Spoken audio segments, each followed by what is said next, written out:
Prince ভাই আপনার কাছে আসবো। প্রিন্স ভাই কিছু কিছু জায়গায় মানে বিরোধী দল এবং সরকারি দলকে খুব একাট্টা মনে হচ্ছে, এটা কি ভালো নাকি? না, আমি এক কথা উত্তর দিই। এইটা আপনি সরকারি দল বিরোধী দল বলতে যদি আমাদের মুক্তিযুদ্ধ বিরোধী ওই শক্তির কথা বলেন, তাদের কাছ থেকে এটা প্রত্যাশা করি না, এবং যা দেখছেন ভালো না। কিন্তু এটা বলি, আমি জানি না, রিপন ভাই অবশ্য দেশের বাইরে ছিলেন, উনি একটা মানে কি বলে একটা রাষ্ট্রের আমন্ত্রণে ছিলেন, আমরা জানি, উনি খেয়াল করতে পারছেন কিনা।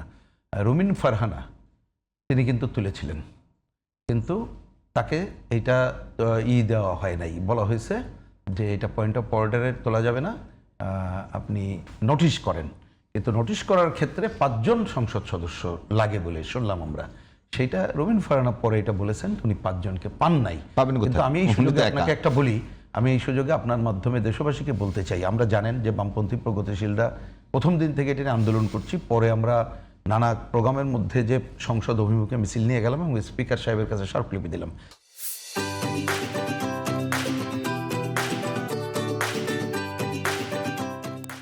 স্পিকার সাহেব কিন্তু আমাদেরকে বলেছিলেন না, মার্কিন আগ্রাসন বিরোধী আপনাদের অবস্থান, আপনাদের আন্দোলন কিন্তু এখানে অল্টারনেটিভ অপশন ছিল। আমি আসছি 2-3টা কথা বলি, অল্টারনেটগুলো আছে। আমি প্রথমে কিন্তু এটা বলি, দেশবাসীর জানা দরকার, আমাদের মাননীয় স্পিকার তিনি বীর মুক্তিযোদ্ধা, উনি আমাদের এই বিবেচনায়ও বিশেষ সম্মানিত মানুষ, আর স্পিকার তো বটেই। উনি কিন্তু বলেছিলেন যে এটা যদি আমার সংসদে কেউ আলোচনা তোলে আমি দেখব, কিন্তু উনি ওইটা সময় দিলেন না। তবুও যতটুকু হয়েছে, কিন্তু আমি বলছি, আমি রিপন ভাইয়ের এই পয়েন্টে আমি একমত যে আমরা যে কথাটা বলছি সংসদে কেন উঠবে না এই আলোচনা করেন, কিন্তু আমি ওই যে জামাত ইসলাম বা অন্যদের কাছে আশা করছি না। কিন্তু আমি মনে করি যে এইখানে দেখেন একেবারে আমাদের 70 অনুচ্ছেদের ব্যাপারে তো আমাদের নানা ধরনের একমত আছে, তাহলে আলোচনাটা হবে কিনা, হওয়া দরকার, এটা একটা পয়েন্ট। আর একটা হচ্ছে বাতিলের প্রশ্ন। আমি এবার ফিরে যাই ওই চুক্তিতে যতটুকু আমরা পড়েছি, আর এখানে এবার আবার খলিল সাহেবের, যেহেতু উনিই তো প্রধান। আর একটা কথা আপনি জিজ্ঞেস করেছেন কোটা কার, আমার একটা উত্তর দিয়ে দিই। মানে কোটা বলতে যেটা বলেছেন রিপন ভাই পারফেক্টলি বলছে, উনি হয়েছেন টেকনোক্র্যাট কোটায়, কিন্তু আসলে হয়তো আপনি যেটা চাইছেন উনি কার লোক, এটা তো আমার প্রশ্ন। যদি কিন্তু উনি বিএনপি করেন না, বিএনপির লোক না, তাহলে উনি মানে কি সেই কে উনি আমেরিকান লোক হিসাবে কি এখানে আসছেন না কার হয়ে আসছেন, সেই উত্তর ওনাকেও দিতে হবে। কিন্তু বিএনপি যতক্ষণ পর্যন্ত তার টিমে পররাষ্ট্রমন্ত্রী ধারণ করছে, এ দায়িত্ব বিএনপিকে উত্তর দিতে হবে, এক্সপার্ট হিসেবে নিয়েছেন সেটা যে নিক না নিক, কারণ বিএনপির ঘরের লোক, বিএনপিকে এদায় নিতে হবে।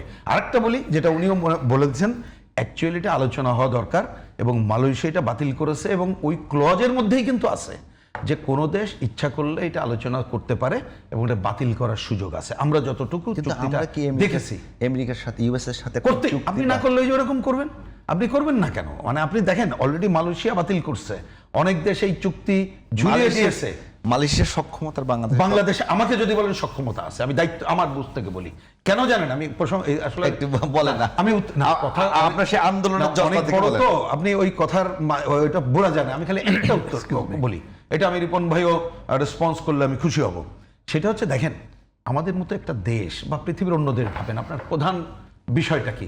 মানুষের তো খাওয়ার নিশ্চয়তাটাকে দরকার, পড়াটাও দরকার আছে প্রথমে। আপনি যদি বলেন, তো বাংলাদেশে পৃথিবীর অনেক দেশের থেকে সবচেয়ে বড় সুবিধাটা কি? কৃষককে যদি আপনি ন্যূনতম প্রণোদনা দিতে পারেন, তাহলে এই খাদ্যের অভাবটা হয় না। প্রমাণ করছেন না? আপনি পেঁয়াজ আনার জন্য তুরস্ক থেকে করে নিয়ে আসছেন এক সময়, কি বলে, বড় উড়োজাহাজে। এখন কিন্তু পেঁয়াজ বাংলাদেশের 6 লাভ হয়ে গেছে। আপনি গরু আমাদের মাংসের জন্য কত হাহাকার করছে, এখন কিন্তু বাংলাদেশই নিজে করতে পারে, দুগ্ধ থেকে শুরু করে। তার মানে আমি বলছি, বাংলাদেশ নিজের পায়ে যদি দাঁড়ানোর চিন্তাটা করি, আমাদের দেশের মানুষের মধ্যে যদি সেটা জাগ্রত করতে পারি, আমার নিচে মাটির নিচে কিন্তু সম্পদ আছে। আপনি যে তেল জ্বালানি যেটা বলেন, অল্টারনেট প্রতিটা জায়গায় আছে। সুতরাং পৃথিবীর অনেক দেশের থেকে বাংলাদেশের সক্ষমতা অনেক বেশি। দরকার হচ্ছে আপনি দেশের মানুষকে সেই ধরনের একটা চিন্তা চেতনায় উদ্বুদ্ধ করবেন কিনা, আর লুটেরাদের হাতে ছেড়ে দেবেন, নাকি এই ধরনের গরিব মেহনতি মানুষ তাদের সাথে কাজ করবেন। সেইটা করলে আজকে দুনিয়াতে আমেরিকা সহ অনেক দেশ দেখবেন মাথা নত করে আসতে বাধ্য হবে।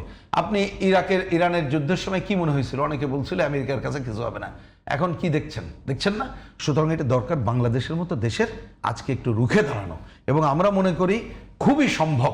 খালি একটা স্ট্রং পজিশন নিতে হবে, এবং এই ব্যাপারে আমার ব্যক্তিগত ধারণা, আপনি যদি ম্যান টু ম্যান আলোচনা করেন, বাংলাদেশের 99% লোক, সে বিএনপি করুক, আওয়ামী লীগ করুক, আর অন্য দল করুক, বুঝছেন, এমনকি বলতে হয় যে বিরোধী দলের নামে যারা আছে ওই দল করুক, আপনি দেখেন 99% এটার সাথে একমত না। 2-1 জন একটু যারা এই খোঁজ খবর রাখে না, তাদের মনে কিছু প্রশ্ন জাগে। কিন্তু এইটা সরকারকে এই ব্যাপারে লিড করতে হবে। এটা যদি সরকার দেরি করে আরও ভুগবে। যে দেখেন না, দেরি করাতে কি হলো, আপনি তেল কিনবেন এটার কাছ থেকে, কি বলে, রাশিয়ার কাছ থেকে আপনাকে দস্তখত করতে হলো কি না, চুক্তি চালু তো করতেই হবে। তো আপনি চুক্তি তো দস্তখত প্রধানমন্ত্রীর কাছে ওই কি বলে আমাদের জ্বালানি মন্ত্রণালয় করলো না, রাষ্ট্রপতির কাছে করলো না, বিএনপির কাছে করলো না, বাংলাদেশের জনগণের কাছে করলো না আমেরিকার। তো আমেরিকার কি আপনি অঙ্গরাজ্য? এটা পরিস্থিতি তো এরকম ভয়াবহ।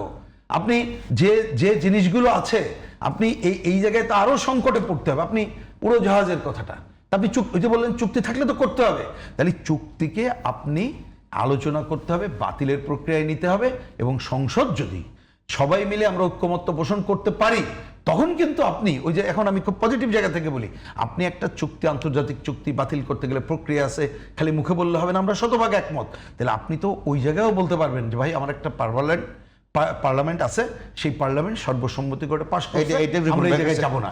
সুতরাং আমরা পজিটিভ জায়গা থেকে কিভাবে এই চুক্তি আমার ক্ষতিকর জায়গা কি, এবং কিভাবে এই চুক্তিকে বাতিলের প্রক্রিয়ায় যেতে পারি, এবং একই সাথে আমার গার্মেন্টস সহ অন্য জায়গায় কিভাবে তার রপ্তানি সহ অব্যাহত রাখতে পারি, সেই পথ খুঁজে বের করার দিকে যেতে হবে।